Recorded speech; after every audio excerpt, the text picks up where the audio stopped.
This week on Wildcat News, we find out why teachers are returning to West, how the local community is expanding, and why people keep on getting dress coded.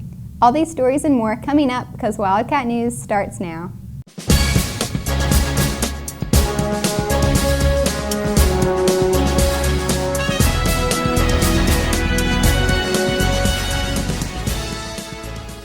Good morning, West Johnston. I'm Nik Reasor. And I'm Catherine Sorrell.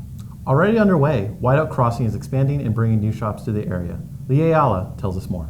Already underway, Whiteout Crossing is expanding and bringing new shops to the area. Lee Ayala tells us more. Honestly, I think the expansion is great for the area. Just seeing how great White Oak originally performed prior to this, it was good. I think it was a great area. I think it was a great choice for the area. A lot of the restaurants they're putting in and other businesses they're putting in across the street as well, I think it's going to bring a lot of attraction to the town of Garner. When you put a store in the middle of nowhere, no one's going to really know about it. It's going to be harder to get to. The fact that we're right dab on the corner of two major intersections, a lot of people are going to see it in passing. They're going to hear about it on the radio, and I think it draws us in, definitely. Cabela's has a little bit of everything for everyone. It's not just a hunting store. We have a lot of camping things. Nicole Lonesky, a student, tells us why she's excited for the new expansion. In the new White Oak expansion, I've gone to the Carolina Ale House with my volleyball team, and the food there was really good, actually. And I want to go to the new Starbucks, but I haven't gone yet. I think the new expansion benefits the community because there's more to do. And like the Cabela's, it's a closer place for people to get stuff for fishing and hunting. And there's a lot of new restaurants that people could go to, so the ones in the older White Oak area won't be as crowded. So Catherine, are you excited for fall? I'm excited to wear sweaters and sweatpants and not be hot all day long. Unfortunately, some students have to suffer through the heat to comply with dress code. Erik Beene tells us why students continue to be dress coded. Students ready for sweater weather are still being forced to contend with lingering summer heat, and in their effort to fend off warm temperatures, many female students are running into trouble with the county's dress code policy. Assistant Principal Tamara Barber explains how administration deals with dress code violations. We deal with them on a case-by-case basis. If students are noticed out of dress code in the hallways, then we pull that student aside, determine if they have sufficient clothes or materials that they can put on to correct the issue. If not, we do have some items in the office that we are able to offer to help correct the problem, and we also let them know what they're in violation of so that they can correct it next time and reassure us that it's not going to happen again. However, it's not how dress code is enforced that many students take issue with, but what the dress code forbids students from wearing. I have the biggest problem with not being able to wear Nike shorts. I think that's the most comfortable thing to wear. I love wearing that, and I can't wear it. I can't really wear them because I get in trouble. The teachers say they're too short, but I don't feel like they're revealing anything. I feel like if you can wear them to practice, then you should be able to wear them to school. The dress code, adopted in 2000 and last amended in 2011, does make accommodations for athletics and other activities where non-conforming outfits are required. However, administration wants students to know that there is a difference between school and normal attire. One thing they just need to realize that fashion and fashion for school are two different things, and that sometimes when they're looking for clothes that they need to wear to school, it may not be in the specific department that they're accustomed to shopping to.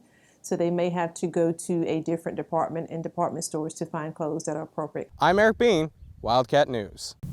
Thanks, Erik. Nik, do you ever think you would come back to teach after you graduated? I don't know, but if there's one thing high school taught me, I could never be a teacher. Well, Ariel Andrews shares why some former students came back. Once graduated, most people never want to set foot back on campus, but two West Johnston graduates returned to get a taste of what it's like in front of the classroom. Miranda Langston and Will Marshall tell us more. I think that West Johnston was a lot different when I went to high school here, only because now I'm on the other side of things as an adult and teaching students. I actually had no idea that I would be teaching at West Johnston High School, and it just worked out that way for me to come back here after being a student. It is a little different now. The school, it looks the same as it did when I was here, but now being on the other side, it's really interesting being in that role as opposed to sitting there getting the lesson taught to you. Now we're on the other side dictating the lesson to others, And it's a different experience, but so far so good. I've really enjoyed it. Langston and Marshall reveal why they chose the position behind the desk. While I was here, I had some pretty awesome teachers that really impacted my life and kind of molded me into the woman that I am today. So I thought it would be very cool for me to also be in a position to do that same thing for another student. And I'm so glad that I'm here. When I graduated, I never would have thought I'd been a school teacher originally. I love Johnston County. I hear students complaining about Johnston County, how they can't wait to leave, and honestly, when I was a student, I remember saying some of the same things, but once I've been outside this area, I've realized how nice Johnston County can be, and then after I got in college and actually got some experience, when I realized I wanted to come back. I'm Ariel Andrews, Wildcat News. Thanks, Ariel.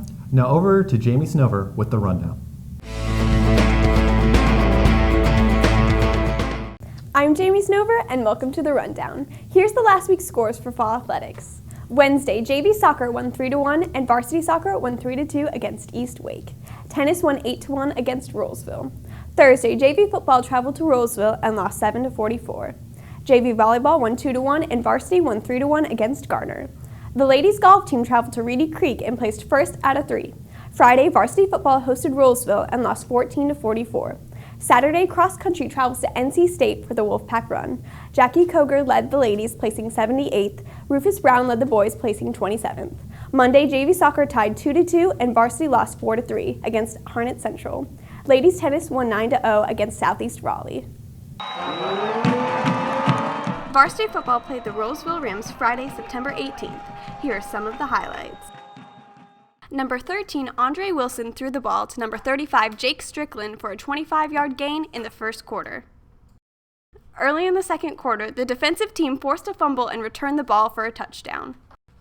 With 2 minutes to go in the third quarter, Wilson threw the ball to number 5, DeAndre Blevins, for a touchdown. Dehydration is a common hardship for all athletes. Ray Kemp discovers the causes of dehydration and how it affects our athletes. Susan Bryant explains the symptoms of dehydration. Usually the first signs people complain about are extreme thirst or cramping. They'll have muscle cramps where the muscles are not getting the minerals they need, which are transported through the water, and so their muscles will cramp. They don't get potassium, sodium, and so those muscles start to spasm and cramp. One of the first ways that you can tell if you're dehydrated, just to look at your urine. If you're well hydrated, your urine should be clear or a light yellow, but the darker yellow it is, the more you have signs of dehydration going on. Kind of the key I tell all my kids in health class is if they drank a 16-ounce bottle each block, then after 4 blocks, they've got their minimum amount of fluids in. Other fluids do count, such as teas and sodas and things like that, but they do not absorb into your system as quickly as water, so water is always your best option for hydrating. Quentin Brown shares how important it is to stay hydrated. I have been dehydrated, and it doesn't feel good at all. Like, basically, it's just like your body just can't withstand, like, just to say if I was to run, I wouldn't be able to because my body wouldn't have the fluids or energy to do it. It's just not a good feeling. I would say I came dehydrated because I didn't drink a lot of water. Like, at that point in age, I drank too much soda and juice. Like, I try to stay away from water because I didn't like the taste of it. Because I liked flavor, just put it like that. But once again, drinking water really helps.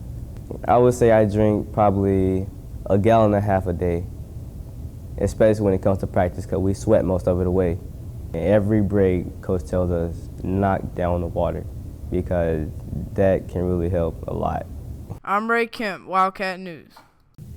Be sure to visit wjstudentmedia.com or click on the link in the description box for more information on how dehydration affects our athletes. Cross country hosts a quad meet at 5 p.m. on Wednesday. Ladies tennis is away Wednesday and home next Monday. Soccer plays home Wednesday and away next Monday. Volleyball is away on Thursday and home next Monday and Tuesday. Also, golf is away next Tuesday.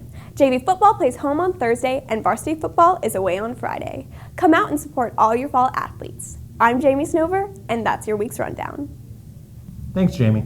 With over 1,000 students passing through the halls each day, there are countless stories to be told. This week, Anastasia Lonesky catches up with Jakson Haverdink.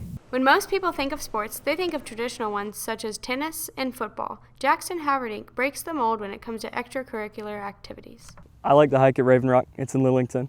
It's not that far away, but there's some really good trails. And then, I really like to hike up in the mountains in western North Carolina, up in like the Appalachian Trail. My favorite time of the year to go camping and hiking would be the end of fall and kind of going into winter. I don't really care for hiking in the hot weather because it's miserable, and then you go to sleep and then it's miserable because you're hot. And so, when it's cold outside, you can always get warmer, you can't get cooler. For nearly 10 years now, he has been hiking and camping on various trails, national forests, and campsites. He has more than enough experience and knowledge for people new to the hiking world. So like when I'm preparing for a hike and everything, I have a checklist. I always make a checklist, make sure I don't forget anything.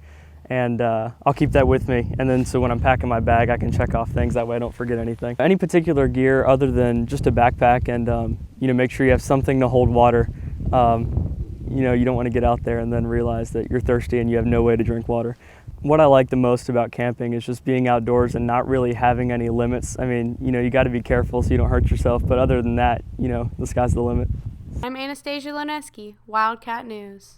Thanks, Anastasia. Well, that's all for us this week. If you have any comments, questions, or story leads, email us at wjstudentmedia@gmail.com or send us a tweet at wjstudentmedia.